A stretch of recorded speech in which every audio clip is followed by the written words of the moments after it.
know that the news isn't making you feel any better about what's happening around the world right now, but you might find this time away from the distractions of other people useful if you're willing to reframe your experiences. I recently had a breakthrough of my own in reframing experiences that I've had within my business, and I can't tell you how much better I feel after having made the decision to simply be grateful for the work coming my way rather than judging where it comes from. I took a daily frustration and turned it into a daily win. It's time for you to sit back and look and see where in your own life can you do that right now? What negatives have you carried with you that have blown up during this crisis? And how can you reframe them into something positive that can give you a boost right now? It's really important for you to take time to make this analysis and then have an action plan to move forward, because everyone's all squished up against people that they love but haven't spent a lot of time with in an extended way in probably years. Let's face it, most of us spend 8 hours a day at least at another place away from our families and our house. And now suddenly the place we went to relax, our home space, has become the center of our universe, and we are forced into close quarters with people that we didn't necessarily spend an entire day with at any given time. So looking at things in new ways and finding ways to be more positive about them is going to make a huge difference in how happy you are during this social distancing session that we're experiencing right now. If you're feeling disconnected from the world, there are ways that you can reach out and stay connected while helping others that might make you feel better. Send messages to your loved ones, call them, text them, FaceTime them, Facebook Messenger, whatever your technological choice is. Take some time and reach out to connect with people who love you and who you love. Send to friends that you haven't talked to in a while. Maybe you haven't spoken to them via phone or video chat in a very long time, but you're feeling a little isolated, and so you want to reach out to them. That's a great thing to do right now. And because technology has given us the options that we have, put them to use. Stay connected with people, because isolation can make you depressed. And this is not the time to be trying to battle depression while you're also dealing with how to handle the stress of the world at this time. If you've ordered something to have it delivered to your house, tip the delivery drivers nicely. Think about the value these people are giving you and then tip appropriately. You didn't have to go out. You didn't have to come in contact with people. You didn't have to feel the stress of being around other people right now. Instead, you were able to make a phone call or use an app and have someone do that trip for you and bring it to you.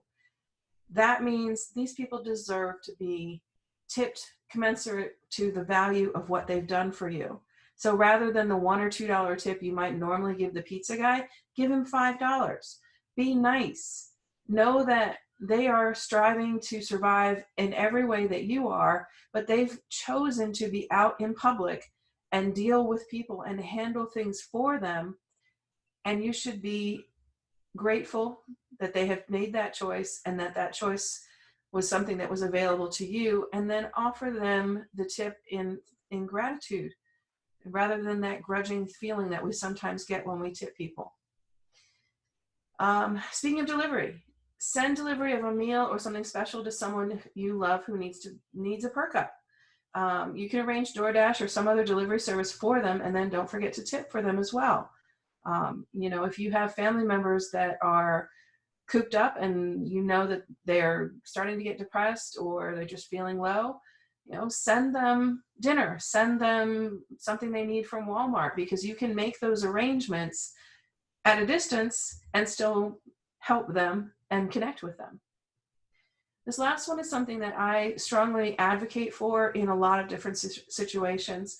It's something that that I have done in my own life as a way to more deeply connect with people when normal contact was not available. For example, I used to date a military man, and when he deployed, I did this next step every single day that he was gone.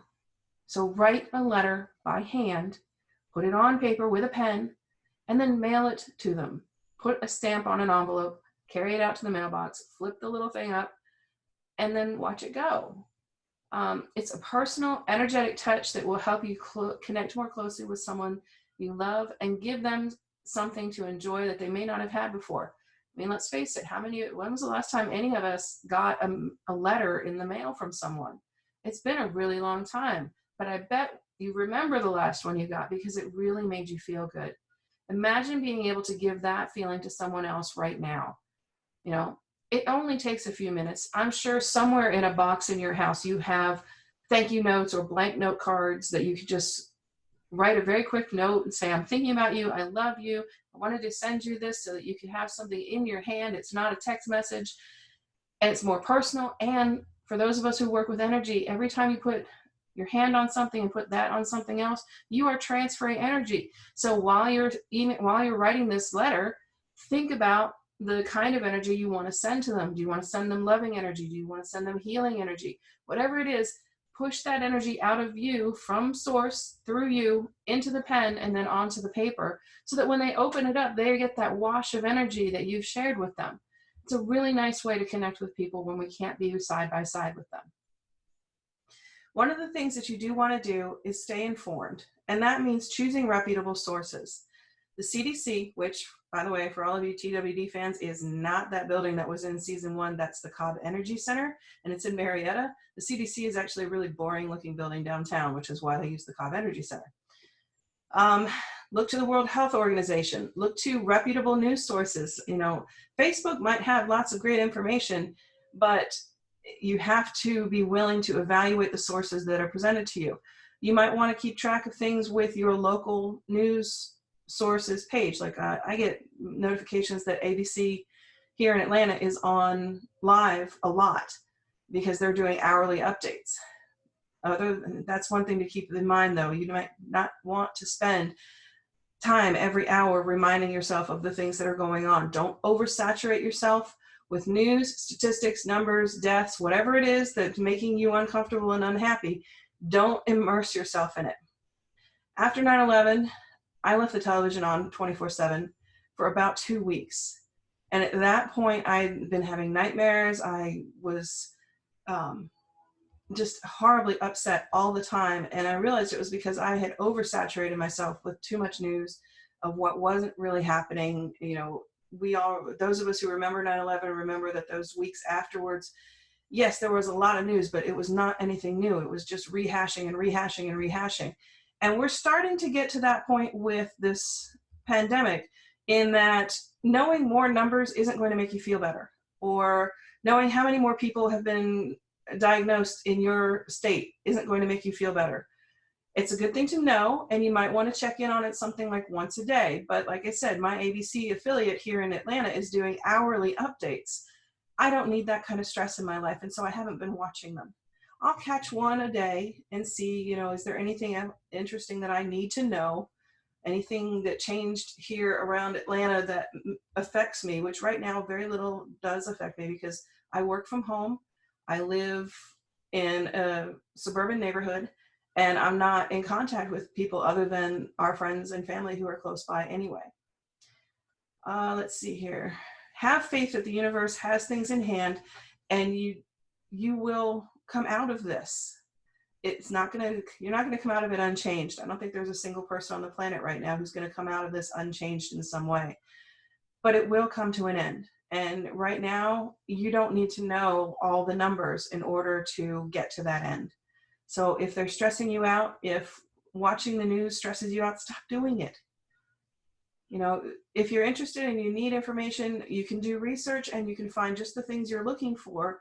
But at the same time, you don't want to be so immersed in this event that you can't live a life. I know it's not the same life that you had a week ago, but you can still live your life if you're willing to pull yourself out of the things that are dragging you down.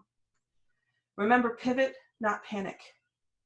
When you get thrown a curveball, and I'm sure that everyone is going to be thrown several curveballs as we work our way through this process, you're going to want to stop, evaluate, and then take action.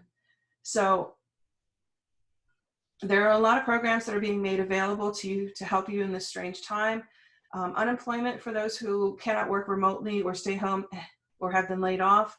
They've made changes to waiting periods and how you can apply for it. So look into unemployment for yourself if that's a situation that you're in within your own state, because it's going to vary from one state to the next.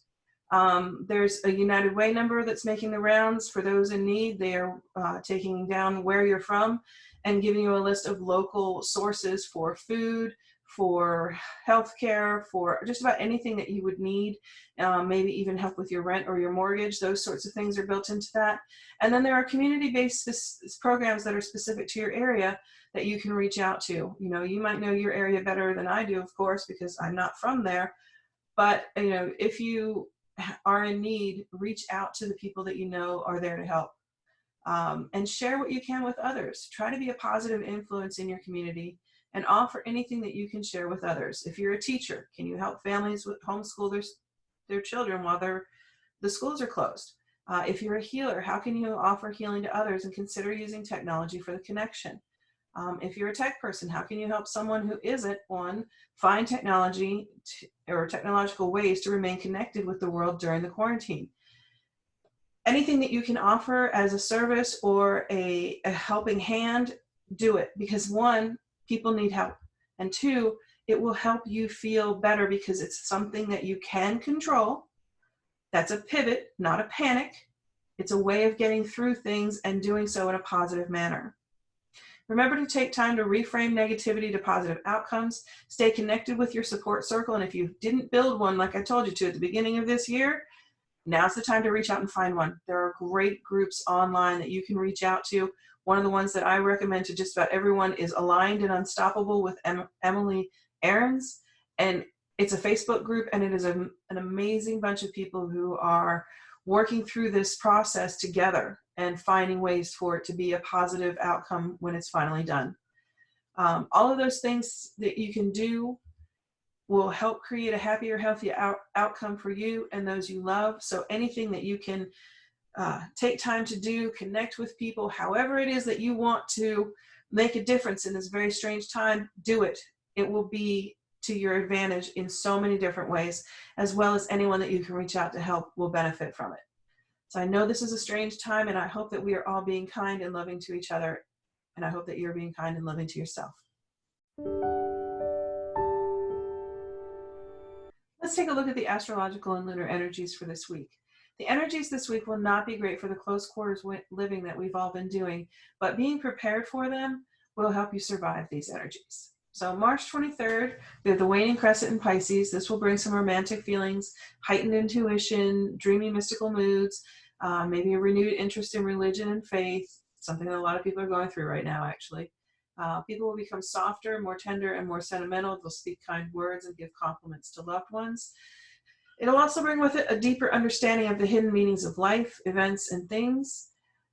Use this loving energy at the beginning of the week to your benefit, because it's going to be followed up with some really tough energy to deal with when you're living with folks that you don't normally spend 24/7 with. All right, the health vulnerabilities for that moon include feet, toes, and immune system. You want to walk less, wear only comfortable shoes, and remember that your body gets more sensitive, so be careful with alcohol, drugs, both prescription and others.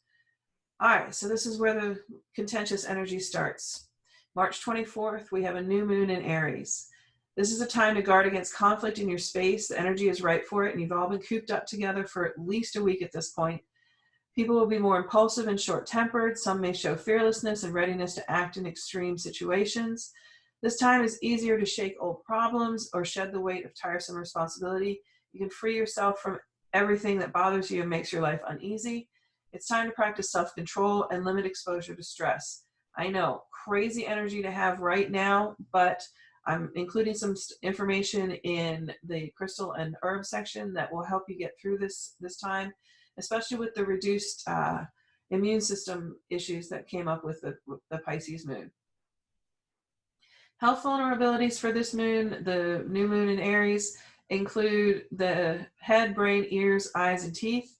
Avoid important, difficult, and stressful work or physical strain. And it's better to spend time resting, watch less television, try a book, try talking to people, that sort of thing. All right, so the moon moves out of the new moon and into the waxing crescent in Aries from the 25th to the 26th. All the new moon energies are still present, so use them to release anything that no longer serves you. This is where you get to spend some time on yourself, Consider the areas of your life that are connected to things that no longer make you happy and how to release yourself from those ties. From March 27th through the 28th, we have a waxing crescent in Taurus. The tension from the Aries moon drops. So you just got to get to the 27th before you start to lose your mind with the folks around you. People will calm themselves, become more peaceful, feel stable and secure. You'll want to slow down your thoughts and reactions and be aware that they may irritate others at this time. Now is the time to clean and organize while you're stuck at home and postpone important business. The health vulnerabilities for the Taurus moon include the throat, neck, teeth, thyroid. Be careful not to strain your throat muscles and guard your lungs, and don't panic over small symptoms. Allergens are high right now. A lot of people are coughing and sneezing, not because they have the coronavirus, but because they're allergic to the air. And then finally on Sunday, we come back to a waxing crescent in Gemini. You're going to feel stronger emotional sensitivity, so be prepared for that. You may want to be more active, so get out and walk. You may want to socialize more, but keep the social distancing guidelines in mind if you do. You can socialize over Facebook Live or something like that. You don't have to go out and see people. Be careful not to buy things you don't really need or invest time in futile contacts. It's a good time to get out and enjoy nature and stay connected with friends and family in the ways that work for you. Your health vulnerabilities at this time will include your lungs, your shoulders, your arms, and your fingers. You're going to want to spend time outside, get lots of fresh air, but dress appropriately. We've got crazy weather here. It was almost 80 degrees here yesterday. And then this morning it was just about 50. So it's a big change in temperature. You want to make sure that you're prepared for that if you're going to spend time outside. Try not to lift heavy objects or strain your shoulders, and rest your hands and fingers during the Gemini moon.